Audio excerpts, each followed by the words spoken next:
पंकज चौधरी ने अध्यक्ष बनते ही अपने पुराने मित्रों और नेताओं को सक्रिय करना शुरू कर दिया है। कुछ दिनों पहले की बात है, बीजेपी के फायर ब्रांड नेता, पूर्व सांसद और बीजेपी के पूर्व प्रदेश अध्यक्ष विनय कटियार कह रहे थे कि अब वो चुनावी राजनीति से दूर हैं। मगर इसके तुरंत बाद बीजेपी के प्रदेश अध्यक्ष पंकज चौधरी उनसे मिलने पहुंचे और अब विनय कटियार कह रहे हैं कि अयोध्या मेरी सीट है, भाजपा के टिकट पर ही लड़ूंगा। आखिर अचानक चुनावी राजनीति से दूर होने की बात करने वाले विनय कटियार ताल क्यों ठोकने लगे? दरअसल दोस्तों, पंकज चौधरी और विनय कटियार पुराने करीबी दोस्त हैं। पंकज चौधरी से मिलने के बाद कटियार सिर्फ बयान नहीं दे रहे हैं, कार्यकर्ताओं से भी मिलने लगे हैं, उनको चाय भी पिला रहे हैं। 2014 में विनय कटियार ने एक बयान दिया था। उन्होंने कहा कि लालकृष्ण आडवाणी को भावी प्रधानमंत्री होना चाहिए। इसी वजह से वो नरेंद्र मोदी के पीएम बनने के बाद भाजपा में साइडलाइन कर दिए गए। सवाल है कि आखिर इतने सीनियर नेता विनय कटियार विधानसभा चुनाव में किस्मत क्यों आजमाना चाहते हैं? राजनीतिक विश्लेषक मानते हैं कि अगर बीजेपी उन्हें चुनाव लड़ाती है तो वो जीत सकते हैं, निर्दलीय लड़ेंगे तो बीजेपी का ही नुकसान करेंगे।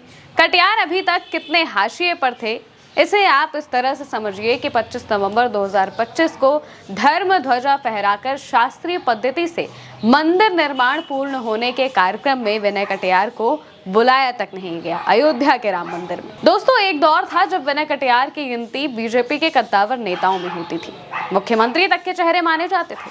1991 में पहली बार बीजेपी ने उनको फैजाबाद सीट से टिकट दिया और वो चुनाव जीतकर पहली बार सांसद बने। इसके बाद 1996 में भी वो इसी सीट से सांसद बने। 1998 में वो हार गए, लेकिन 99 में फिर जीते और सांसद बने। 2004 में फैजाबाद और 2009 में अंबेडकर नगर से चुनाव हार गए। इस बीच बीजेपी ने 2006 में रायबरेली से उपचुनाव में उन्हें टिकट दिया, मगर वो सोनिया गांधी से चुनाव हार गए। 2006 से 2018 तक विनय कटियार राज्यसभा में रहे। कटियार बीजेपी के प्रदेश अध्यक्ष भी रहे हैं। अब वो अयोध्या से विधानसभा चुनाव लड़ने की इच्छा जाहिर कर रहे हैं। राम मंदिर आंदोलन में जो सबसे टॉप चेहरे नजर आते हैं, उनमें से एक विनय कटियार है। चर्चाएं हैं कि दिल्ली दरबार ही चाहता है कि विनय कटियार फिर से सक्रिय हो जाए, क्योंकि बीजेपी को लगता है कि विनय कटियार के बहाने एक तीर से दो निशाने होंगे। पहला, विनय कटियार हिंदुत्व का बड़ा चेहरा है और दूसरा ये कि विनय कटियार अखिलेश के पीडीए कार्ड की काट साबित हो सकते हैं। पिछले कुछ सालों से विनय कटियार ज्यादातर लखनऊ वाले घर में रहते थे, लेकिन उनके कुछ करीबी सहयोगियों ने बताया कि पिछले 2 हफ्तों से उन्होंने अपना ठिकाना पूरी तरह से अयोध्या शहर में अपने घर पर बना लिया है। बीते दिनों राज्यसभा सांसद और पूर्व प्रदेश बीजेपी अध्यक्ष लक्ष्मीकांत वाजपेयी स्थानीय नेताओं के साथ विनय कटियार से उनके अयोध्या वाले घर पर मिलने गए थे। मीटिंग के बाद विनय कटियार ने लोकल मीडिया को बताया कि वो 2027 का यूपी विधानसभा चुनाव अयोध्या सीट से लड़ेंगे। विनय कटियार ने द इंडियन एक्सप्रेस से भी बात करते हुए इसी बात को दोहराया और कहा कि हाँ, मैं आने वाले विधानसभा चुनाव में बीजेपी के टिकट पर अयोध्या से चुनाव लड़ूंगा। जब उनसे पूछा गया कि क्या उन्होंने इस बारे में बीजेपी लीडरशिप से बात की है, तो उन्होंने कहा कि ये फैसला उन्हें करना है। दिलचस्प बात यह है कि अयोध्या विधानसभा सीट पर अभी बीजेपी के वेद प्रकाश गुप्ता विधायक हैं, जिन्होंने 2017 में भी पार्टी के टिकट पर यह सीट जीती थी।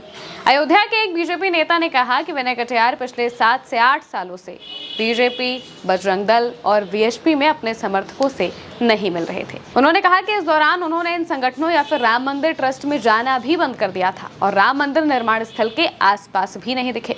बीजेपी नेता ने कहा कि विनय कटियार के लिए चीजें बदली हुई लग रही हैं, क्योंकि उन्होंने अपनी उम्मीदवारी की घोषणा करने से एक दिन पहले खुद अपने समर्थकों को मीटिंग के लिए मैसेज भेजा था। दरअसल कुर्मी समाज बीजेपी से थोड़ा दूर हुआ, इसी वजह से पार्टी ने प्रदेश अध्यक्ष पंकज चौधरी को बनाया।